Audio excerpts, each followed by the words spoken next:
Well, good morning, everybody. Welcome to my constituency, actually, as it happens. Very tastefully holding it yet again.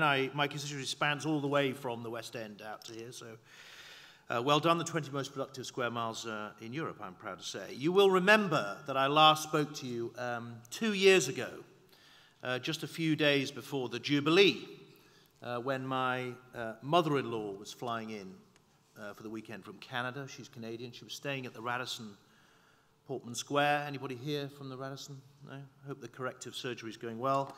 We had a wonderful time, and of course, since I last spoke to you, there have been two enormous earthquake-like events in London, which have pretty much transformed the scene, not just for hospitality, but for the city as a whole. First of all, of course, the Olympic Games. Those of you who remember when I spoke to you, I was slightly talking to you in trepidation about how it would go. It is now history that it went extraordinarily well and resulted, we think, in a re-evaluation of London across the globe, which has seen investment and visitors flocking to our shores in ever greater numbers because they saw a city that was different from the stereotype. The other, of course, enormous earthquake event that took place, I know it caused ripples in your industry, was that I was made chair of London and Partners. How many of you know what London and Partners is? Hands up. We're getting there. London and Partners is the Mayor's promotional agency. It's our equivalent of, it's a sort of combination of visit, think, invest in, all the rest of it. It does promotion, foreign direct investment, and indeed tourism numbers. And those two things combined, I like to think I've played a small part, those two things combined have seen an extraordinary blossoming, if you like, of the hospitality industry in London and the market. As Thomas said, our numbers are through the roof.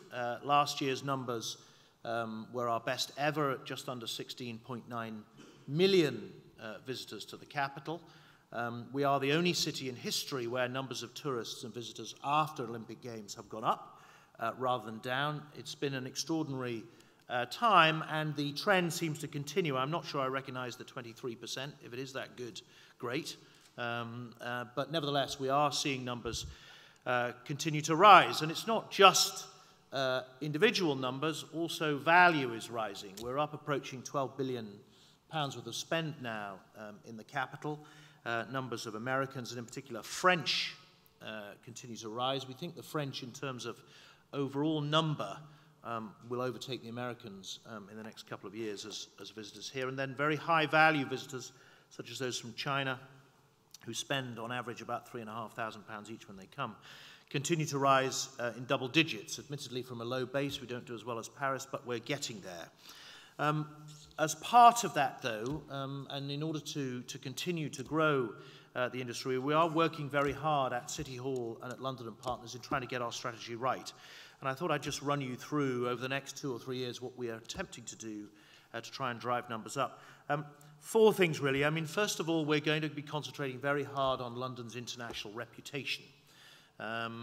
We recognize that while London is still pretty much in the afterglow of the Games, we need to keep concentrating on promoting the reputation out there. And some of you might have seen the campaign that this is going to be configured around called the London Story.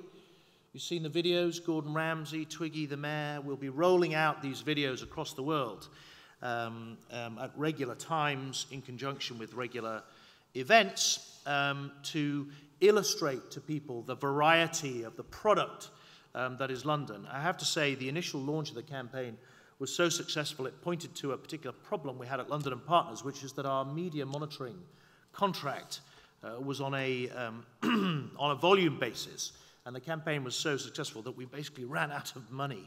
So we're not actually entirely sure how successful it was, other than it bust our monitoring budget. The second area we're going to concentrate on is culture. We know from the work we do with tourists and visitors that culture is a huge draw. Everything from theatre through to museums, to restaurants, all the rest of it.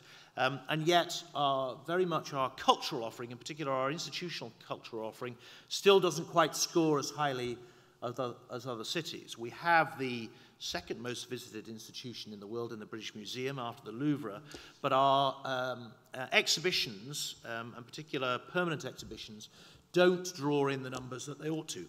Pardon me. So we're putting the world of culture together in a room to see if we can get them to coordinate better, market better, to promote themselves across the world better, and come up with a much more joined-up offering in the hope that we can draw more people in.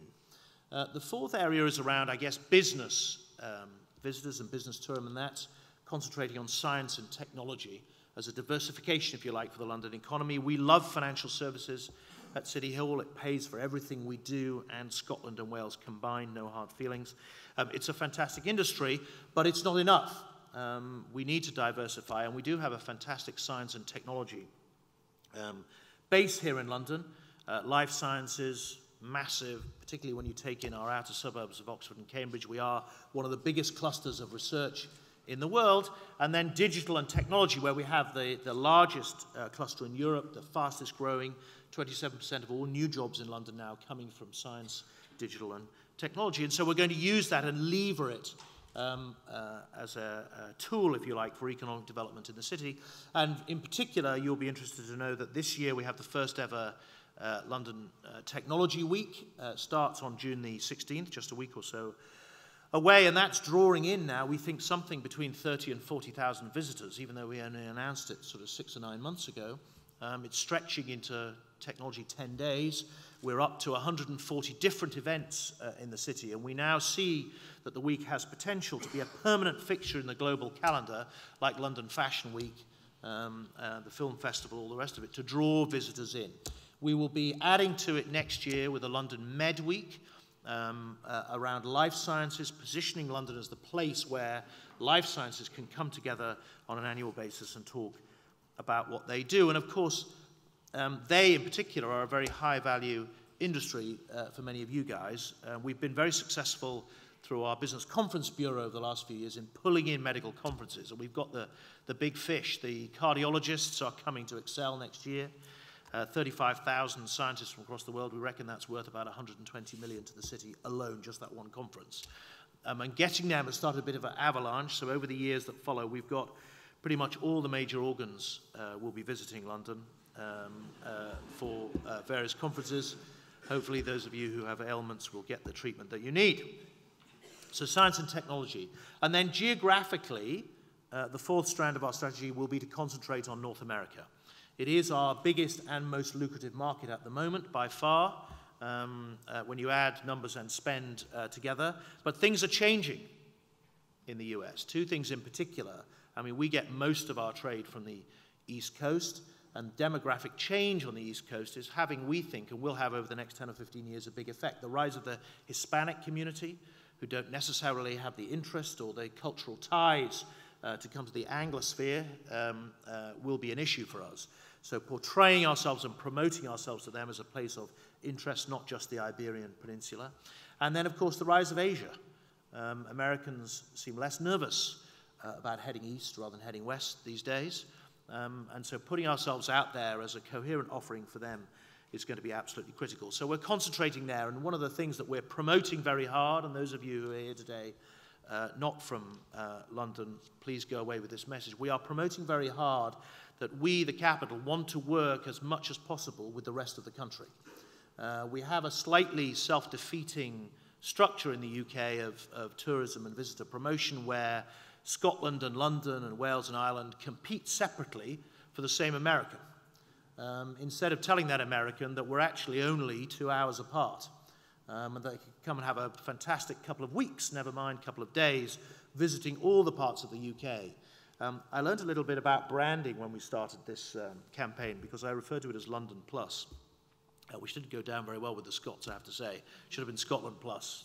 You've got to get the dynamics right. But nevertheless, we think there is massive potential for us to pool our resources and advertise ourselves as a joint offering, and therefore be much more compelling across the world. And we have a pilot on at the moment with the Welsh, where we're promoting come to London, but also go and see some fantastic countryside castles, cities in Wales. It's only an hour and a half away down the Great Western Line, and it's had a fantastic. We just did a six-week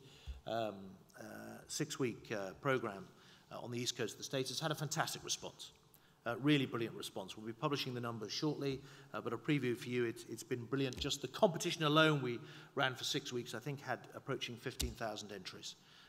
It's been a brilliant success, and there's a lesson there. So when, I know you've got the tourism minister speaking later, I hope, unless she's campaigning in Newark today. When she speaks, you should ask her about what the potential will be for joint marketing across the country. I've suggested to her that she top slice the tourism budget in the UK, take out 20% of it as a pot and say this pot is available for joint marketing proposals. You have to bid into it. Scotland, Northern Ireland, Wales, London, Yorkshire, Lancashire, whatever. You have to bid in on a return on investment basis for that money for promoting jointly overseas. And all of that, we hope, will result in a growing and burgeoning industry. When I came to see you 2 years ago, I did say and stress that you were a key part of our economic growth strategy, if you like, over the 2 to 4 years that we'll be in term in the second year. And so it has proved to be. Such has been the success of London with visitors that the market, the property development market and hotel operators are showing us the way. At the moment, we have 31 new hotels in development in London, something like 4,800, 4,900 new rooms. But between now and 2017, they tell me there are 443 new hotels, approaching 50,000 hotel rooms that will come into the pipeline, which indicates to you where capital in the industry is putting its votes. And that's absolutely, definitely in London. And from my point of view, as the Deputy Mayor for Business and Enterprise, that is a fantastic vote of confidence, but it's also a fantastic fillip for what is my primary mission. And my primary mission is to get as many people in London to be as economically active as quickly as possible. We're doing very well on jobs at the moment in London, but we have a problem with youth unemployment, and that's where this industry holds out so much promise. And so we're very, very pleased and happy to be sitting very closely alongside UFI and the BHA on the big hospitality conversation. Your 20,000 jobs, 20,000 work placement opportunities and 20,000 apprentices is absolutely critical, not just to the UK, but to London. And so on the 24th of September, we are hosting an event at City Hall. We'll be doing what we can to help you lever in those particularly young people. And in particular, we're very pleased to be alongside on the apprenticeships campaign. Those of you who were paying attention 2 years ago will know that I talked about apprentices. We've spent the last 24 months pumping them out as hard and as fast as we can. Boris helpfully has set me a target of 250,000 apprentices by the end of 2016. Not long to go now. We're hovering at about 160,000, 170,000 as we speak. How many of you have got apprentices in your organizations? Hands up. Let's see, is it better? Sort of getting there. Not enough. We need 100%. And if the BHA has its way, you will all have them over the next couple of years. Of the 20,000, I think 7,000 are pledged for creation in London. It's a fantastic opportunity for young people. There is, though, a perception problem. And we will be working very hard with you to change that amongst young people. We are seeing in apprentices a desire from young people to go into white-collar apprenticeships in professional services in great numbers, but less in construction and in hospitality, where there are these fantastic opportunities and great numbers of jobs, because they think they're just going to be peeling spuds and washing up forever. They don't recognize necessarily initially that you might start at the bottom, but you could be, you know, the general manager EMEA for Intercontinental within a fairly short space of time, and that many of you who work in the industry will have started somewhere on the shop floor. And so working with them on that perception is going to be absolutely critical. I share Thomas's warm and confident feeling about this industry. I think it holds out massive potential for the city and also for our young people. And of course, those of you who were here 2 years ago will remember that I started my career in hospitality. I started washing up in a basement restaurant in Liverpool, scrubbing pots and pans as a teenager. Sadly, I wasn't particularly good at it, so hospitality was closed for me as an industry. But I'll tell you the same story I told 2 years ago, which was the thing I remember most is we had a very scouse chef there called Jimmy, and I always remember the waiters would come in every morning and say to Jimmy, Jimmy, what's the soup of the day? And he would always say the same thing, it's cream of yesterday.